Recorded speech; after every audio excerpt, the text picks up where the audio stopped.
Okay. Hey guys, welcome to Mass Effect 3. This is gonna be the Citadel episodes, the Citadel DLC. Yup. Yep. A fun time. Fun time. Yeah, super fun time. It's like the latest DLC for Dragon Age Intuition, where everything's all funny. Let me turn on my computer.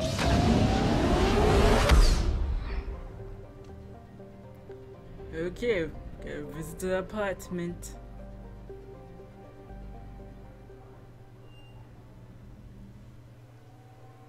Driving a car. To the shadows, driving the night, going to the party, getting drunk on the floor, dancing all night, doing the Shepard, crashing my car into another base. Oh yeah. It's another night on the Citadel. Driving out cuckoo crazy.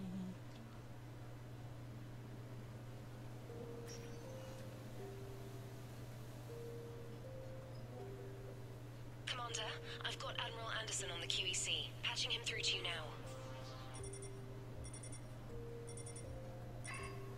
Shepard. Admiral, how you holding up? Day by day, Commander. Yeah. Hackett sent me a message about this apartment. I want you to have it. Take it off my hands.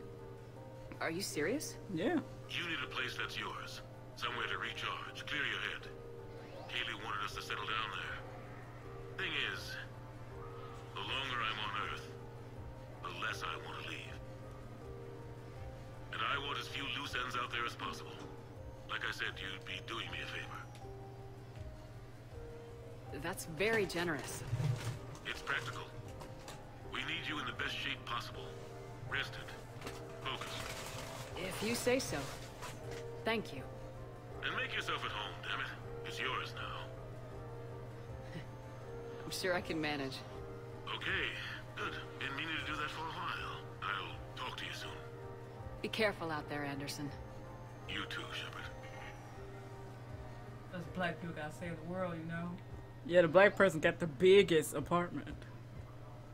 You never asked me about this, but my wife just called. My ex-wife. Nobody likes to talk about the toll that long months apart can have on military relationships. She wasn't military. She couldn't handle it. But it's not even about military and non-military, damn it. It's space flight. Space flight.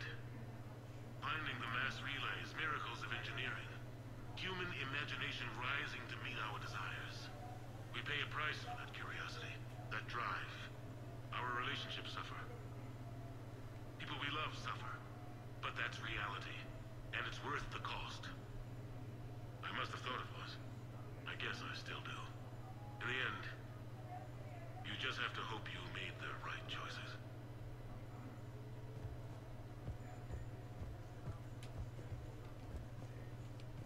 The Normandy? A brand new ship. My ship. You don't forget that moment.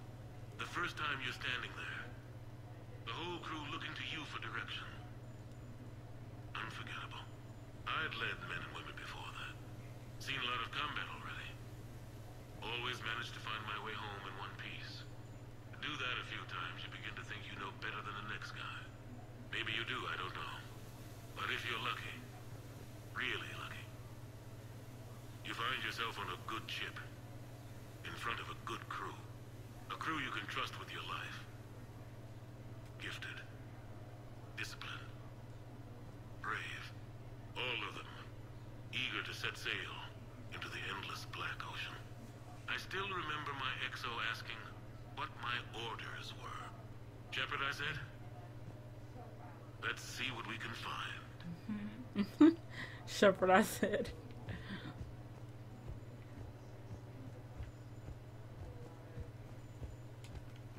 Embarrassing moments?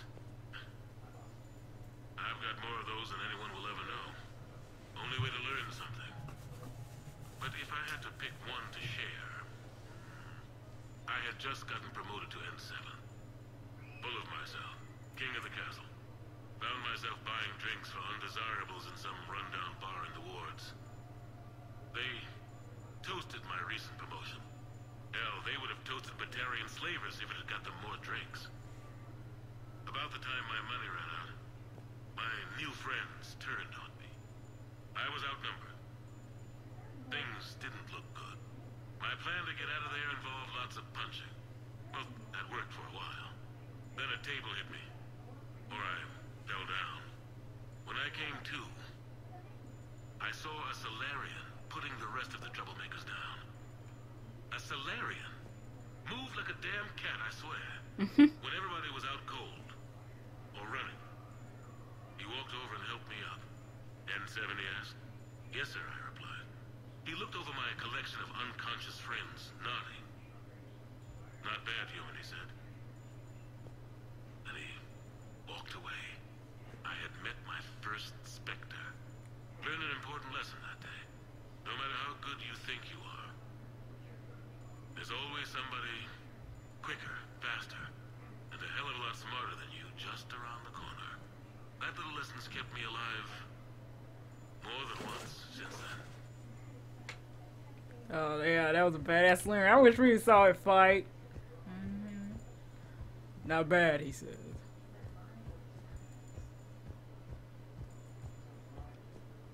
Okay. I have your new questions here. As a leader, do I ever feel that the end justifies the means? Spirit of law over word of law. I'm not going to touch that with a 10-foot pole. I think I know what you're after. You're referring to the way I, arranged to have the Normandy released to Commander Shepard before the Battle of the Citadel. I'm not sure how valuable hindsight is to the military. Obviously, it worked out for the best. Without the Normandy and Commander Shepard free to do what they needed to do, what we needed them to do, Saren might have taken the Citadel. I think it's clear what a different galaxy this would be if that had happened. I did what I had to. If I had been wrong, I would have gladly accepted the repercussions.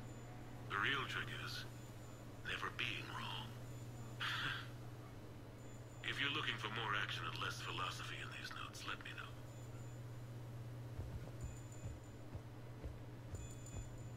We've been looking around.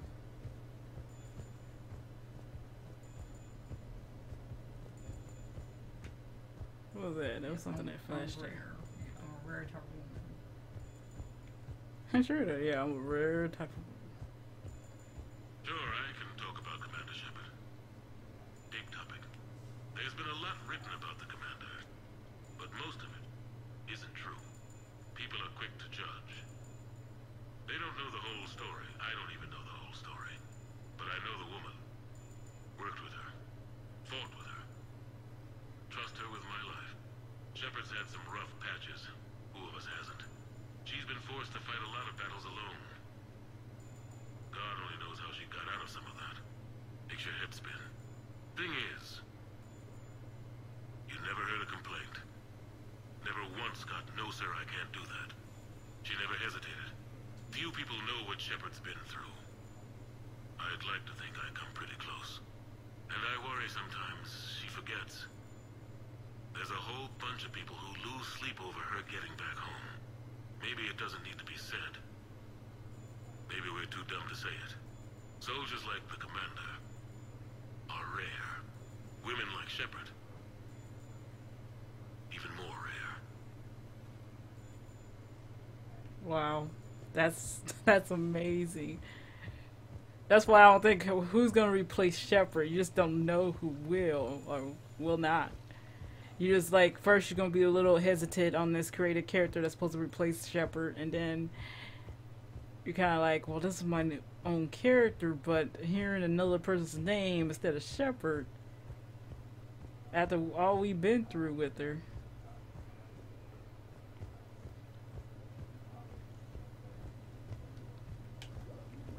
The jacuzzi.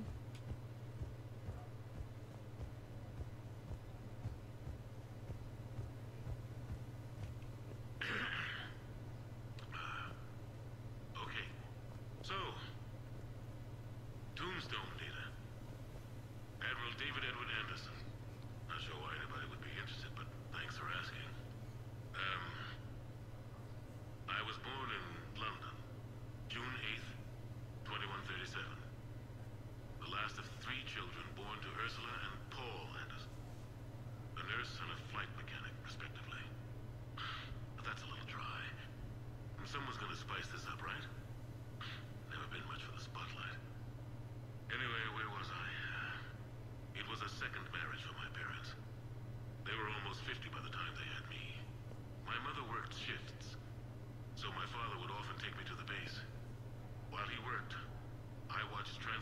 spaceships and fighters take off.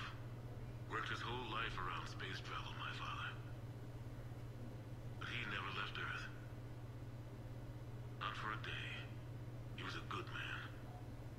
But that's just a side note. Don't put that in. Who is it, Kaylee? Yes, I need to take that. I hope this is what you're after. I'll get to the more interesting N7 stuff next time.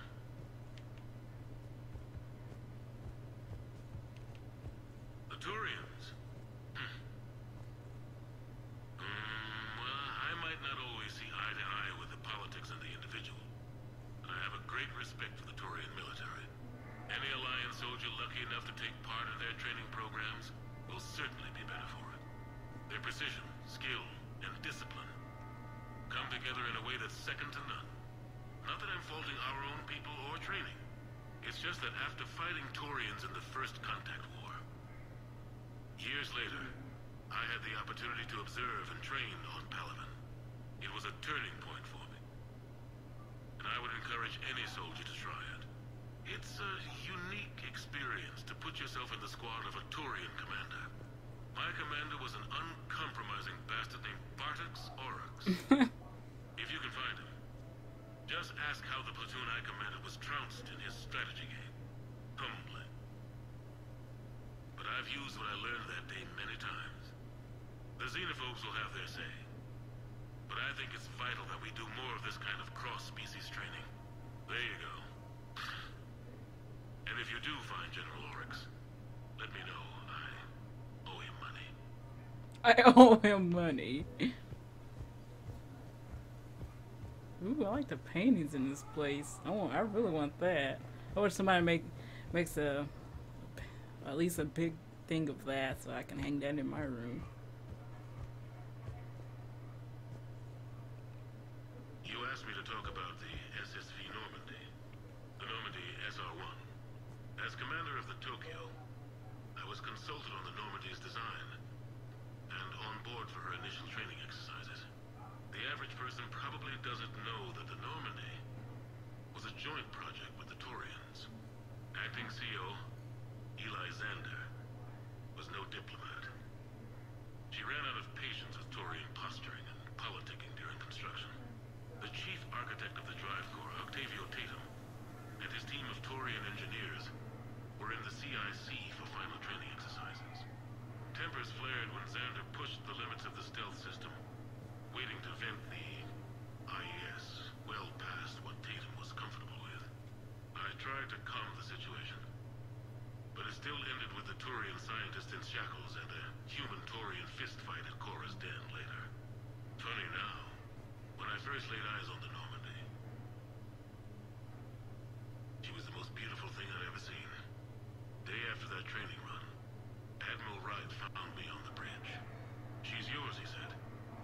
Can't trust her to Xander. Send me a list of crew from the Tokyo you'd like, and prep for your first mission. Short command thanks to Saren. Still, one of the highlights of a long career. What you say, Sharita? That woman's name, the one you some people punch in the first 2 games. Ew, that Torian, like, I guess she's messing with me with this stupid, A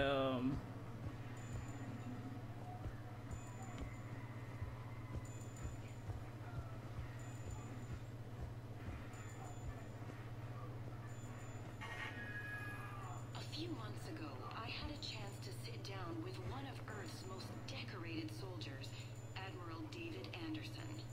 He was kind enough to answer my questions and talk about his career.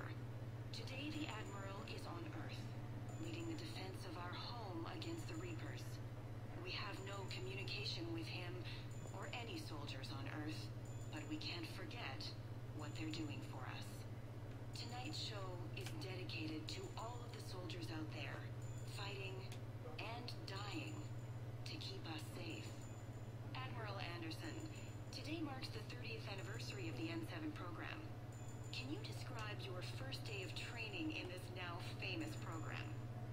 The Interplanetary Combatives Training Program is all business from day one. How so?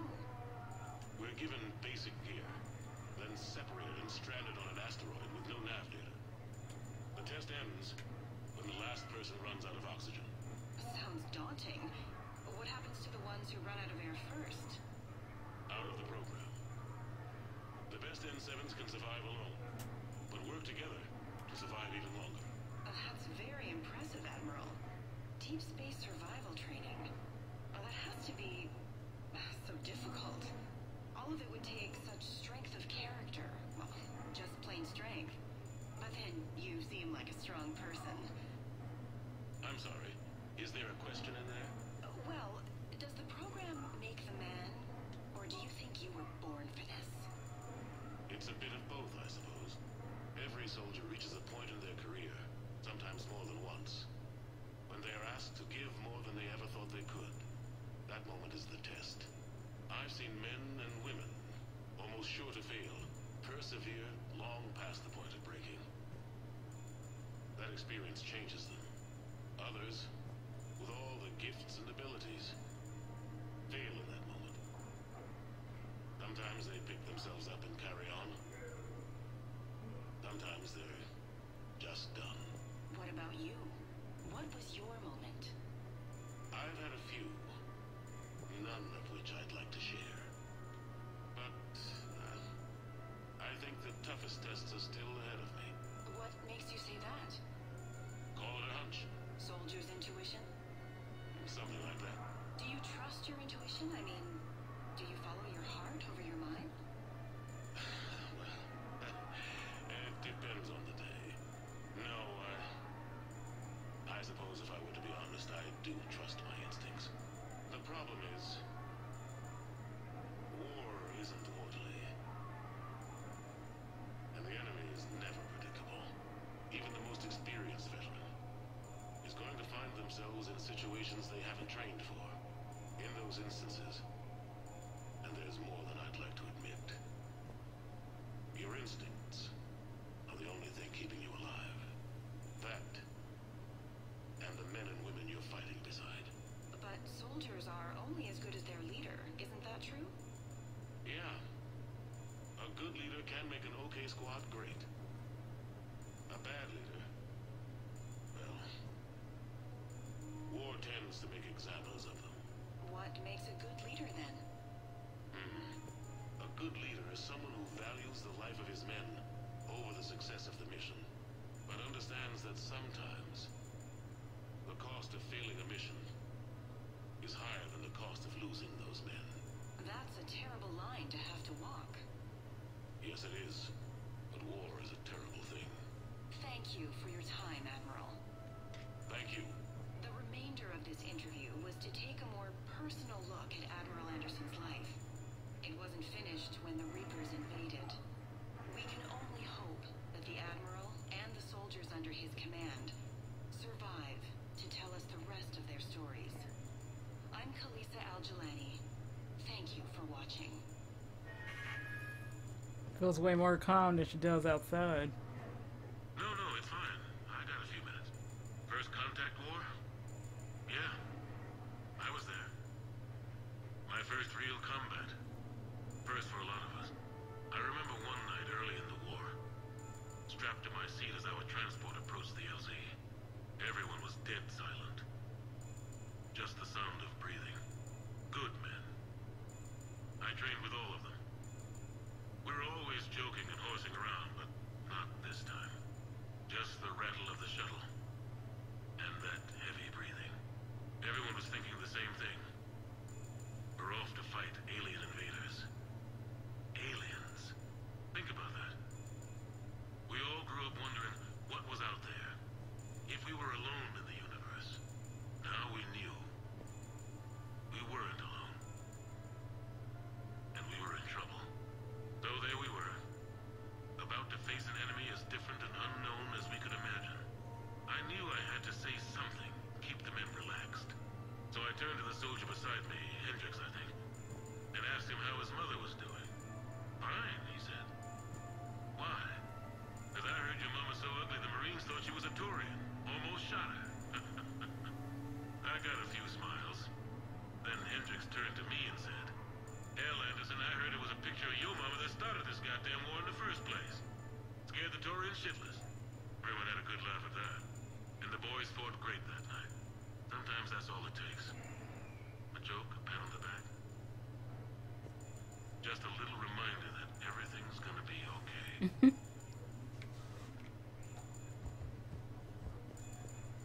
All right, all right.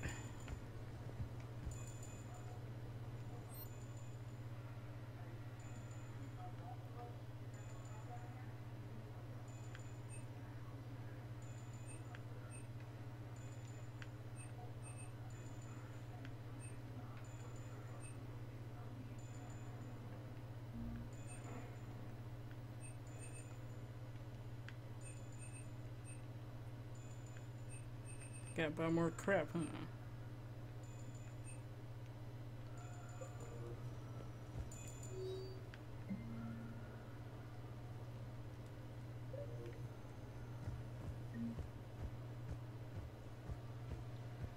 Let's see if anything that's missed before I give.